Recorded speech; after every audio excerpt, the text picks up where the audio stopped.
মৌসুমের শেষ প্রান্তে এসে অধরা রয়ে যাচ্ছে জাতীয় মাছ রূপালী ইলিশ। এখনও প্রতি কেজির জন্য গুনতে হচ্ছে ২,০০০ টাকার উপরে, যা দিয়ে অন্তত ৩ কেজি গরুর মাংস কেনা সম্ভব।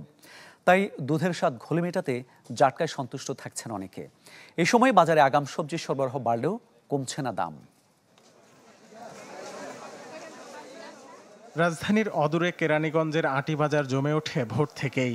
তরতাজা শাকসবজি, মাছ সহ নানা পণ্য কিনতে দূর দূরান্ত থেকে ছুটে আসেন অনেকে।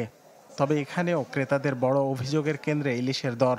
মৌসুমের শেষ প্রান্তে সরবরাহ কিছুটা বাড়লেও চড়া দামের কারণে হাত দেয়া যাচ্ছে না বড় আকারের মাছে।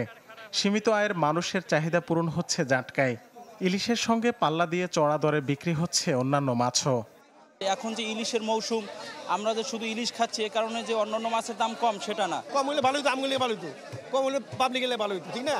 কবে থেকে ইলিশ মাছ খাইছি মনে পড়ে না। বর্তমান প্রেক্ষাপটে শাক দিয়েও মাছ ঢাকার সুযোগ নেই, কেননা বাড়তি দামের চাপ সেখানেও। আর পেঁপে ছাড়া সব সবজির দরই ৬০ টাকার ওপরে। যদিও প্রতিনিয়তই বাজারে বাড়ছে আগাম শীতকালীন শাকসবজির সরবরাহ।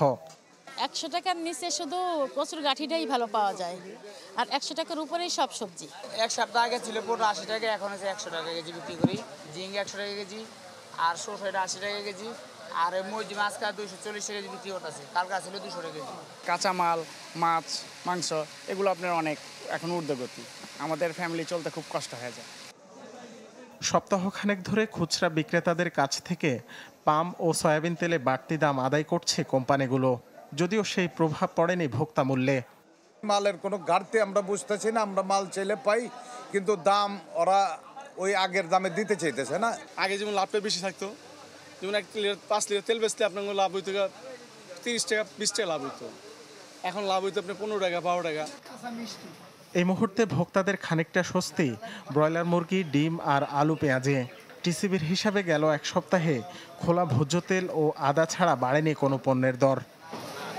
রাকিব হোসেন, চ্যানেল 24, ঢাকা।